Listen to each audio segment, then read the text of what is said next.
apakah kamu sudah merindukan yang dulu pernah kita lakukan? Kata David dengan mata yang tertuju pada bakpao milik Safira. Tentu aku rindu. Aku rindu ngemprut denganmu. Sejak aku dipecat dari sini, aku hanya bermain dengan timun yang kubeli di pasar. Kata Safira dengan rayuan yang membuat gairah David semakin membara. Halo sahabat Tinta Pena Story, kali ini ada kisah menarik nih.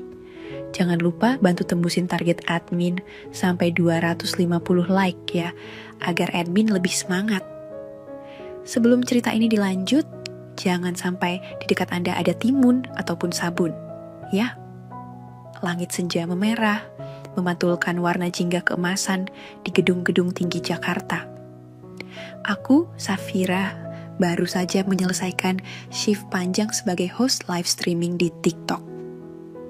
Jemariku rasanya kaku dan perih setelah berjam-jam memegang ponsel, berinteraksi dengan penonton, dan mempromosikan berbagai produk kecantikan. Namun, semua lelah itu seolah sirna saat melihat pintu ruangan bos David yang masih terbuka. Seulas senyum tipis, nyaris tak terlihat, terukir di bibirku. Ini adalah isyarat. Isyarat bahwa malam ini, seperti malam-malam sebelumnya, hanya akan ada kami berdua di kantor yang mulai sepi. David, namanya saja sudah membuat jantungku berdesir, memicu kupu-kupu di perut.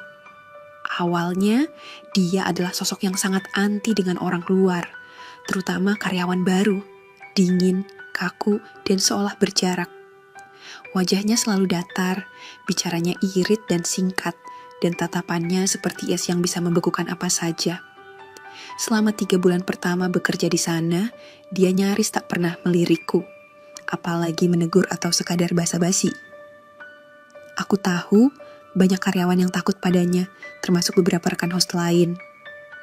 Mereka bilang David itu robot, tidak punya perasaan. Tapi entah kenapa, sejak aku masuk, sikapnya berubah drastis. Mungkin karena penampilanku. Aku tahu, aku punya paras yang lumayan menarik, tubuh yang proporsional, dan suara yang, kata penontonku, manja, yang selalu berhasil membuat orang betah berlama-lama di live-ku. Awalnya, David hanya sesekali berhenti di ambang pintu ruangannya, mengamatiku dari jauh saat aku melakukan live. Lalu, suatu hari, aku pernah tak sengaja menjatuhkan setumpuk berkas di dekat mejanya. Saat aku membungkuk untuk mengambilnya, pandangannya tak lepas dariku. Kurasakan tatapannya mengarah pada bakpaoku. Sejak saat itu, tatapan esnya mulai mencair, berganti dengan tatapan yang lebih menghangatkan, penuh keingintahuan. Obrolan kami dimulai dari urusan pekerjaan, membahas strategi live streaming atau ide-ide promosi. Namun, seiring berjalannya waktu, percakapan itu merambat ke hal-hal pribadi yang lebih mendalam. Kami membahas mimpi, ketakutan, bahkan masa lalu. Aku menemukan David adalah pribadi yang kompleks di balik topeng dinginnya. Dia ternyata punya selera humor yang gelap dan pandangan hidup yang unik.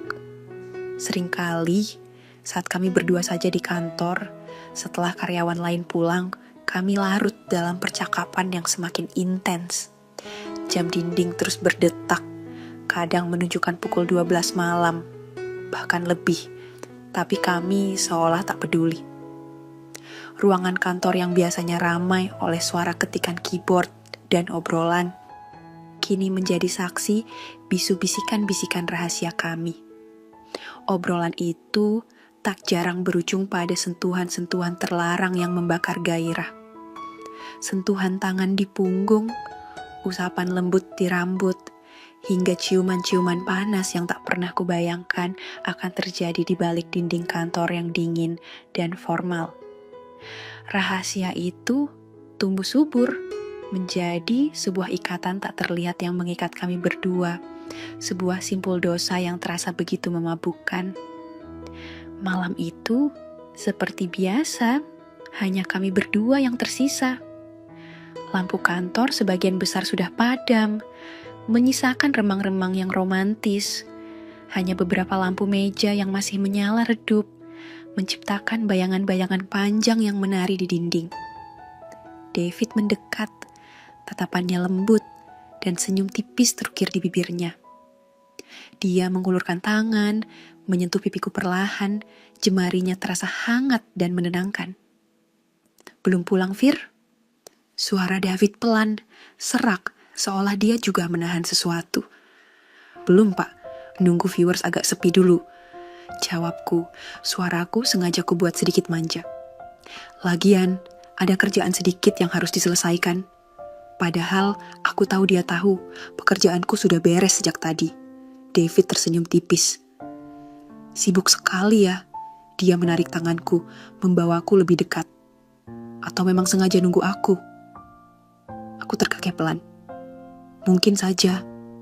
Aku membalas tatapannya, merasakan debaran jantungku yang semakin cepat. Bapak sendiri, kenapa belum pulang? David mengusap pipiku lembut. Sama, nungguin kamu juga. Dia melingkarkan tangannya di pinggangku, menarikku hingga tubuh kami nyaris bersentuhan. Napasnya hangat di telingaku. Kamu tahu, sejak kamu di sini, semuanya terasa berbeda. Rasanya, aku ingin terus di sini bersamamu selamanya. Oh ya, aku mendongak, menatap matanya yang kini penuh gairah. Bukannya dulu bapak paling anti sama karyawan baru?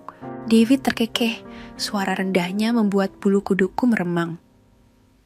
Itu dulu, sekarang rasanya seperti menemukan sesuatu yang hilang. Dia mencium keningku, turun ke hidung, lalu berhenti di bibirku. Bolehkah? Bisiknya, mata kami saling mengunci. Aku tidak menjawab dengan kata-kata. Aku hanya mengangguk pelan, dan bibir kami pun bertemu, memulai tarian rahasia yang sudah kami hafal. Hubungan terlarang itu berlanjut, menjadi rahasia kami berdua, sebuah oasis di tengah padatnya pekerjaan dan tuntutan hidup. Tempat kami melarikan diri dari dunia. Sebelum lanjut ke ceritanya, mohon bantuan teman-teman semua untuk like video ini sampai 250 like ya, agar target admin bisa tercapai, dan bantu subscribe channel Tinta Pena serta share video ini ke teman-teman kalian. Bagi yang sudah like video ini dan subscribe channel Tinta Pena channel, terima kasih banyak, semoga selalu dimurahkan rezekinya. Mari kita lanjut ceritanya. Kehidupan berjalan lancar, bahkan terkesan sangat mulus. Gaji lumayan, perhatian bos yang melimpah, dan rasa aman yang tak terhingga. Aku merasa di puncak dunia. Tapi, seperti pepatah, tidak ada rahasia yang bisa disimpan selamanya.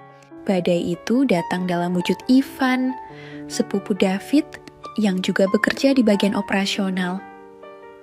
Dia adalah tipikal pekerja yang sangat menjunjung tinggi disiplin dan aturan. Ivan dikenal sangat disiplin dan seringkali menegurku karena aku memang sering asyik dengan ponselku, bahkan saat jam kerja. Jujur saja, aku memang agak santai. Dengan penampilan dan suaraku yang bisa membius penonton, aku merasa punya privilege lebih. Seringkali, aku meninggalkan live sebentar hanya untuk membalas pesan pribadi, atau sekadar scrolling media sosial yang tak ada hubungannya dengan pekerjaan.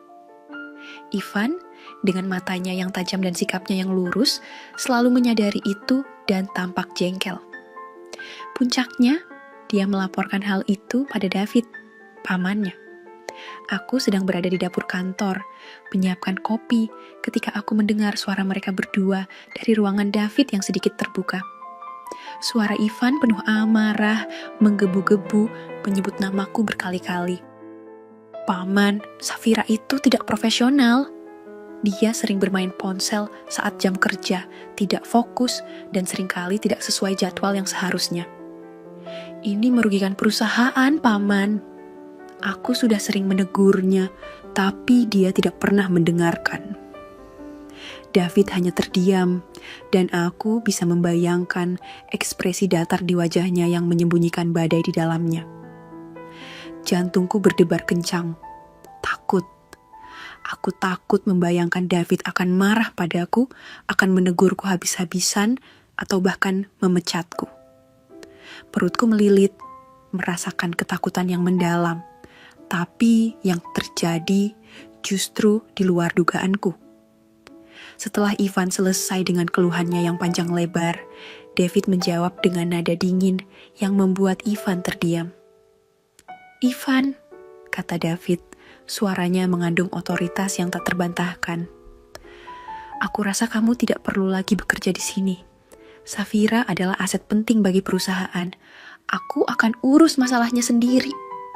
Ivan terkejut, matanya melotot tak percaya, rahangnya mengeras.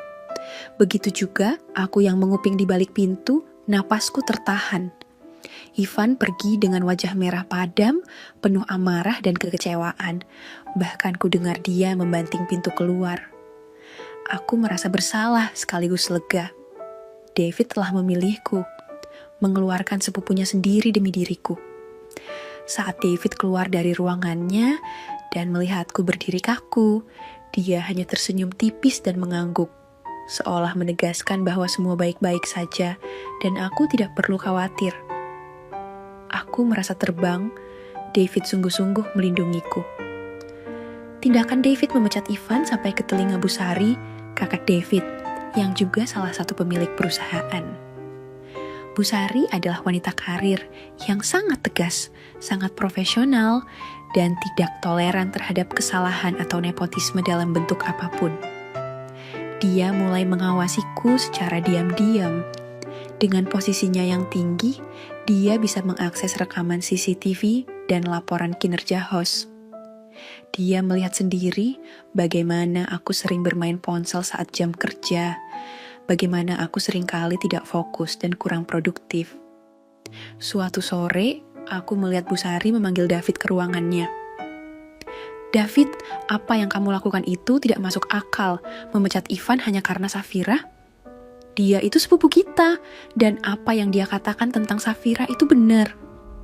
Lihat laporan kinerjanya, lihat si MCC. Safira itu tidak profesional, dia sering bermain ponsel, dan tidak fokus. Ini merugikan perusahaan, kamu harus memecatnya." Aku bisa mendengar ketegasan dalam setiap kata Bu Sari. Hatiku mencelos. Aku tahu kali ini David mungkin tidak bisa lagi membelaiku. Ada konflik batin yang begitu kentara. Beberapa hari kemudian, David memanggilku ke ruangannya. Wajahnya terlihat lelah dan lesu, seperti ada beban berat di pundaknya. Lingkaran hitam di bawah matanya menunjukkan betapa ia kurang tidur. Matanya menatapku, penuh penyesalan, namun juga ada ketegasan yang tak bisa kubaca. "Safira," katanya pelan, suaranya nyaris berbisik, seperti takut ada yang mendengar. "Maaf, tapi kamu tidak bisa lagi bekerja di sini. Kakak-kakakku, dia sudah tahu semuanya. Dia tidak bisa berkompromi." Kata-kata itu menghantamku seperti palu godam. Beberapa bulan berlalu, hidupku terasa hampa dan sepi. Aku mencoba mencari pekerjaan lain, tapi tidak mudah. Banyak lamaranku ditolak, dan semangatku mulai memudar. Setiap hari terasa sama, kosong. Aku dan David tidak saling berkomunikasi. Media sosial kami seolah-olah tidak ada yang menghubungkan, seolah kami tak pernah saling mengenal, seolah kami hanya orang asing yang berpapasan di jalan. Setiap hari, aku hanya bisa melihat akun TikTok kantor lama, melihat host lain yang mengisi posisiku, dan merasakan kerinduan yang mendalam pada masa lalu, pada David, pada sentuhannya.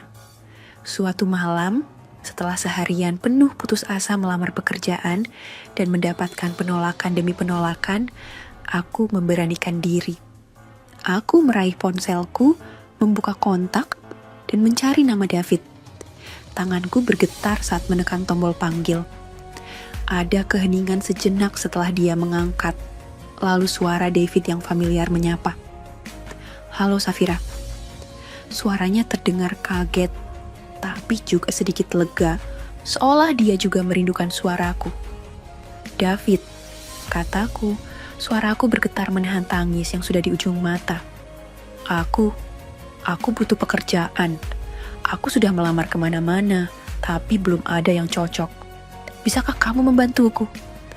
Aku tak bisa menahan diri, air mataku tumpah membasahi pipi.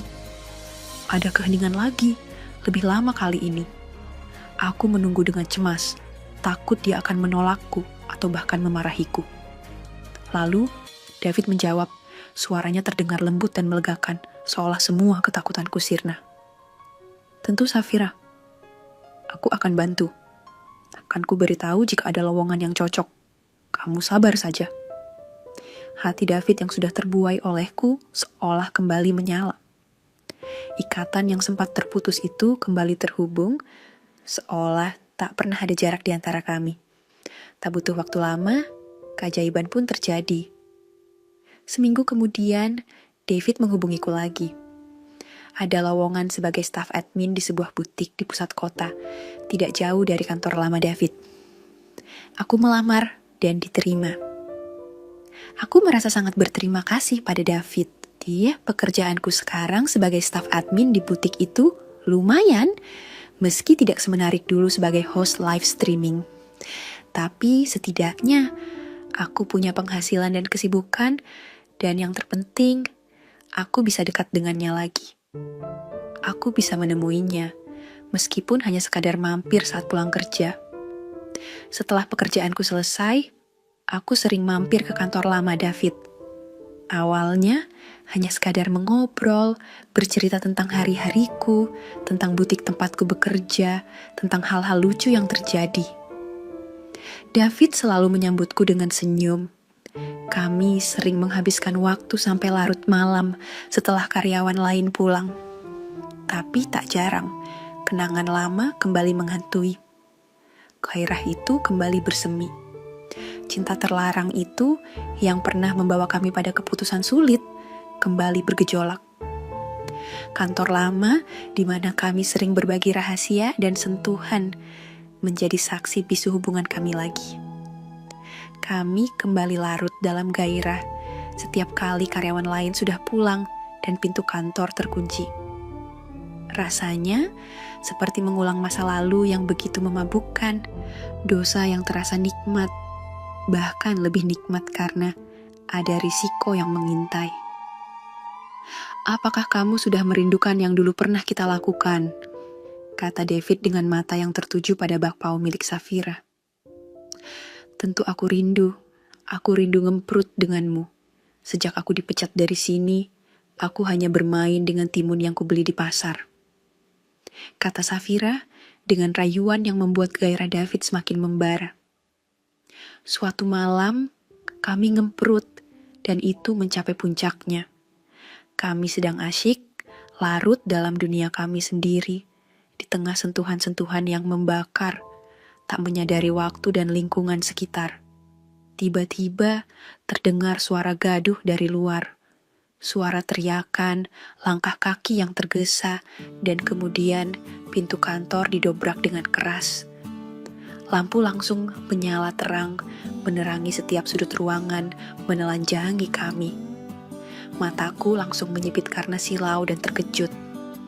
Di ambang pintu, berdirilah sekelompok warga sekitar, dipimpin oleh Pak RW, dengan wajah marah dan kecewa. Ada juga beberapa orang yang memegang kamera ponsel, merekam kejadian itu. "Apa-apaan ini?" teriak Pak RW Kaduk. Suaranya menggema di seluruh ruangan. "Kalian melakukan perbuatan maksiat di sini. Ini sudah keterlaluan. Kami sudah curiga kalian sering berdua di sini sampai larut malam." Terkejut, kami mencoba menutupi diri, tapi semuanya sudah terlambat. Wajah David pucat pasi, begitu juga aku. Malu, takut, dan cemas bercampur aduk.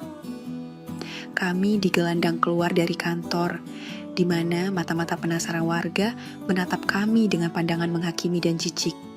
Teriakan-teriakan sumpah serapah terdengar jelas. Kami dibawa ke rumah Pak RW, di mana proses interogasi dimulai. Setelah mendengarkan penjelasan kami yang terbata-bata, dan setelah Pak RW menginterogasi kami dengan tegas tentang apa yang terjadi, tentang bagaimana Warga sudah sering melihat kami berdua di kantor sampai larut malam. Akhirnya dia berujar, "Kalian sudah melakukan perbuatan yang tidak senonoh di lingkungan kami. Ini mencoreng nama baik kampung dan menimbulkan keresahan. Demi nama baik dan ketenangan warga, dan untuk mempertanggungjawabkan perbuatan kalian, tidak ada pilihan lain. Kalian harus menikah." Kalimat itu menggantung di udara, menciptakan keheningan yang memekakan telinga. Aku menatap David. Tatapannya juga ke arahku, penuh kejutan, juga keraguan, tapi juga ada sedikit kelegaan yang terselip. Sebuah pernikahan yang dipaksakan oleh keadaan, oleh konsekuensi dari dosa kami. Kini, pertanyaan besar menggantung di antara kami. Apakah pernikahan yang dipaksakan ini akan membawa kebahagiaan bagi Safira dan David, atau justru menjadi awal dari masalah yang lebih rumit? Terima kasih yang sudah menonton sampai akhir.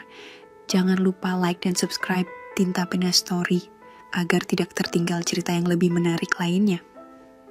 Dan satu lagi, bantu like video ini sampai 250 like agar admin semakin bersemangat menghibur teman-teman semua.